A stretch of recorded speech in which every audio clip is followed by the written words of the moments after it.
Welcome into a Free Speech TV special with Miko Love. Our guest is an American journalist, founding member of the Party for Socialism and Liberation, activist, and co-host of The Freedom Side, which you can find right here on Free Speech TV. Please welcome Eugene Puryear.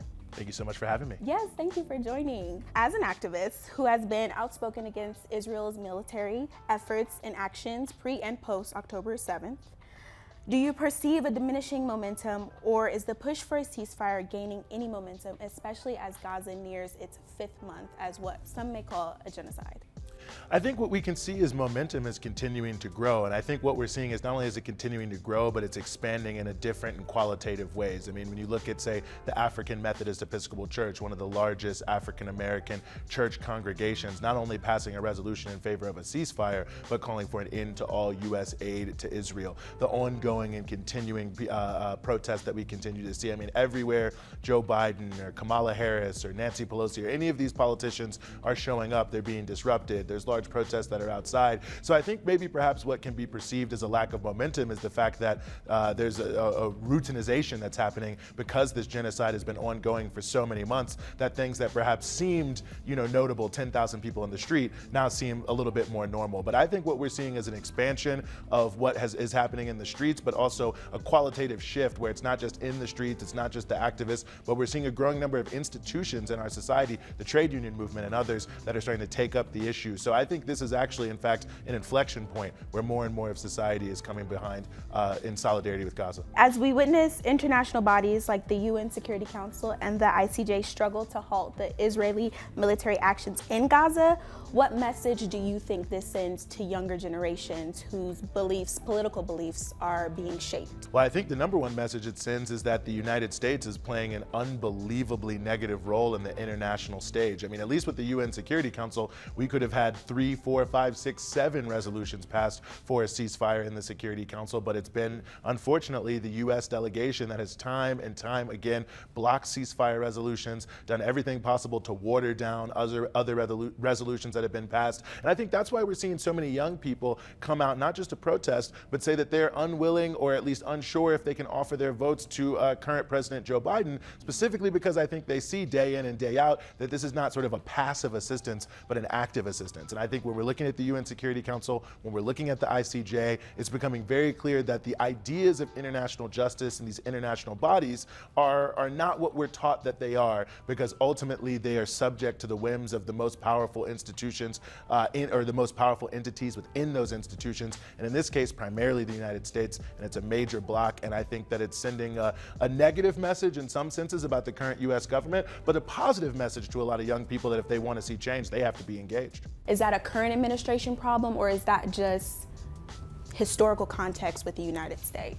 I think it's historical context. I think it's unfortunate, and I think, quite frankly, since the creation of Israel in 1948, since the Truman administration, but really in a huge way since the Nixon administration, we've really seen actually administration after administration after administration become more and more and more supportive of Israel, to act in a more and more, facilitating way in these international bodies to try to shield Israel. I mean, for instance, this was a major issue in the late 1990s during the Clinton administration, when the World Conference Against Racism in South Africa was trying to pass a resolution that would say that Zionism is a form of racism. And this was, of course, being pushed by all the nations of the global South. Famously, the U.S. delegation actually walked out of the conference to try to sabotage all of the proceedings based on this one particular thing. So I think, this is something that I think we've seen historically on a number of issues, the way the sort of great powers have tried to move the institutions of the United Nations and other international institutions. But from this specific issue of Palestine, I think we've seen such consistency since Harry Truman on of the United States saying, if Israel's doing something bad, we're going to try to run cover for them in the UN. With the United States involvement in Ukraine and Africa and, like we mentioned, Gaza, do you think a potential second term for the Biden-Harris administration could improve international policies? I think it's highly unlikely. I think the policies that they are running on are essentially continuing the genocide in Gaza. I mean, now they're talking about it with a little bit more, well, we wish they wouldn't do this, that, and the third, but they say that out of one side of their mouth. Then with the other hand, they're giving them, free weaponry and bypassing Congress. We've seen certainly on the issue of Ukraine. We're seeing also with the ramping up of growing the military war machine in Asia. I mean, you've got the Marine Corps now going through a massive, multi-billion-dollar change to prepare for what they say is nuclear war potentially between the U.S. and China. I think we're seeing a continuation of sanctions on Iran. We're seeing a tightening, actually, of the blockade of Cuba, which many people thought, okay, well, Obama relaxed the blockade. Maybe Biden would do the same thing. He's actually doubled down on Trump's policies towards Cuba and moved away from even the Obama administration policies, of which there was a lot to criticize, but at least it was a move away from this policy that's really strangling the Cuban people. So I think what we would see with the second term would be more of the same. I think that's the challenge, is that whether we're talking about Trump or whether we're talking about Biden, maybe we're talking about a matter of degree on this or that issue, but at the end of the day, they're actually really talking about doubling down on war, doubling down on sanctions, doubling down on bullying countries like South Africa, allegedly our ally, to determine who their allies might be, all in this overarching quest or crusade, you could say, to shape the whole global environment as the world police and as the world hall monitor, apparently. With us in an election year right now, and everybody thinking that it's either Biden or Trump, is it too early to assume that those are the only two viable candidates? I don't think it's too early in the sense that the two major parties tend to be the largest, tend to always be, relatively the main two candidacies. I do think that it's possible Trump, maybe he'll have some legal trouble. Perhaps Biden will have some health trouble. But I think in general, we could expect those to be the two main candidates. I think the issue of viability is an interesting question, though, and I'm glad you asked it, because I think it goes to how we conceive of our democracy. I mean, I think we're going to have a lot of third-party candidates. We've got Cornel West, Robert Kennedy Jr., Claudia De La Cruz, Jill Stein. And a lot of times what actually makes these non-viable candidates are the hurdles we put up in our own minds. If the number of people who supported these candidates would go out and vote for them, I think you'd start to see, a plurality, this person with 35%, this person with 27%, this person with 15%. You would actually see a broader and a better reflection of where people's politics actually are. But we're taught so much, and it's reinforced in the mainstream media, that you should only choose one of these two candidates. That in fact, even though we live in a democracy, you shouldn't choose what you want. You should subordinate your own whims and desires to what these two big business control parties put in front of you. So I think definitely we are going to see Biden and Trump, I think, at the top of both tickets. But I think this is a big year for people who are interested in politics to say there are a lot of interesting, viable candidates with interesting, viable backgrounds and interesting platforms. And will people actually vote for what they want, not just what they're told to, I think will be the ultimate question. And with what we're seeing in Gaza, with an increasingly large number of people seemingly willing to look towards other options, I think this could be an interesting year, like 1912, 1856, some of these other elections where you've had 5 or 6 candidates in the mix. When we're talking about battleground states in elections, for those who may feel disillusioned by the Biden-Harris administration, but don't necessarily want to vote for Trump, what do you say to them? Well, I would say to them that the lesser of two evils strategy, I mean, we could go back a longer time, but let's just go to 1984, right? I mean, since 1984, I think especially for people in battlegrounds, especially people who tend to be more on the progressive side of the political spectrum, they say vote for the lesser of two evils to prevent the worst thing from happening. But what we've seen election after election, 84, 88, 92, 96, and on and on and on,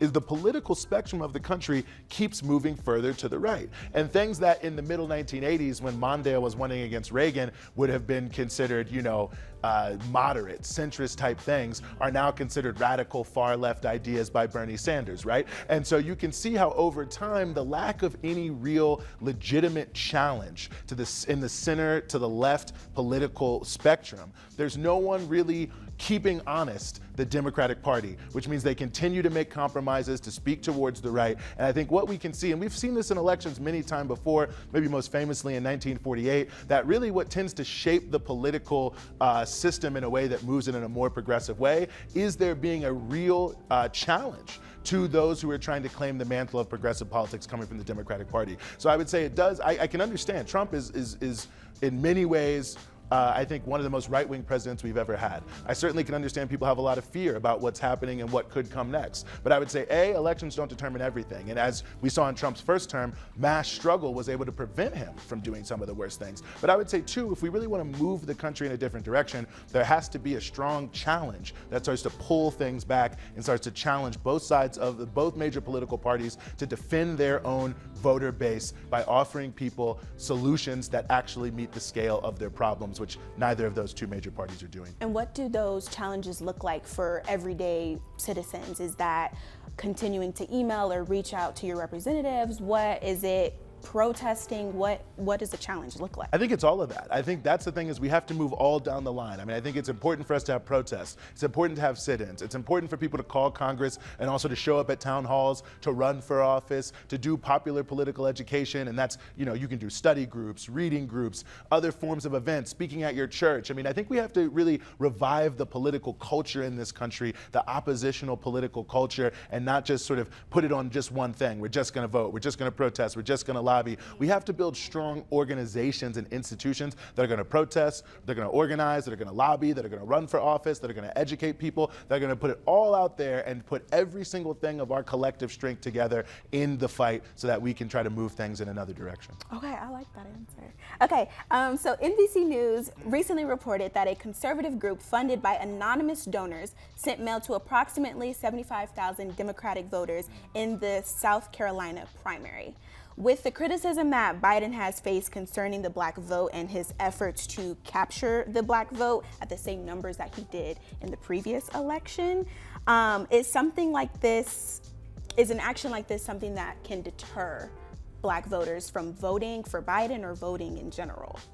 I think it's the type of thing that it probably won't be determinative, but it will impact things that people were already feeling. I mean, I think that we've already seen with the Biden administration, he's been losing ground with Black voters or Black potential voters. He was unable to really meet the agenda. I mean, even if you look at, quote unquote mainstream organizations like the NAACP, many of the things they were bringing forward on student loans, he was unwilling to do. Many of the pieces they were bringing forward on climate justice, wasn't able to come forward. I think people have felt on the issue of mass incarceration and criminal justice, despite having what happened in 2020, there hasn't really been a commensurate effort from the Biden administration. We're still seeing, ultimately double the Black unemployment of white unemployment. The 2 times that gap hasn't really shifted. A significant number of people, I mean, you look at this issue now of lead in the water, one of the worst issues in Black communities, that we're being poisoned. And you look at, say, a state like Wisconsin, Milwaukee, heavily Black area, where the pipes are massively poisoned, the Black community, multi-generational. It would only cost $600 million in order to replace every single pipe in Wisconsin so that people don't have poison water. The federal government has not appropriated enough money. In fact, if you look at the money that Biden has appropriated to deal with lead in the water, it's about $300 billion less than what's necessary to fix the problem. So in so many of these communities, Baltimore, Milwaukee, Detroit, different places on so many different issues, people have seen that. So I think someone sending out a mailer, sort of reminding people and hitting them, can, I think, play a negative role for Biden, because it can take general feelings that people feel like he has not really done enough, but actually put some numbers next to it. And I think Biden is in real trouble. Gaza is another issue where a lot of younger Black voters are considering not voting for him. So I think, whether or not these mailers will make the difference, I do think that they are trying to capitalize on an undercurrent in the Black community, which is very real, which is we give them a huge, consistent amount of votes to the Democrats every single election cycle, and yet and still it doesn't seem that the Black community's issues are pushed to the forefront in the same way. Well, thank you, Eugene. This was very informative and very helpful, I think, walking into or already being into an election year. So thank you for joining us today. You can catch Eugene Puryear on the Freedom Side right here on FSTV. I'm your host, Miko Love. Join us again next time.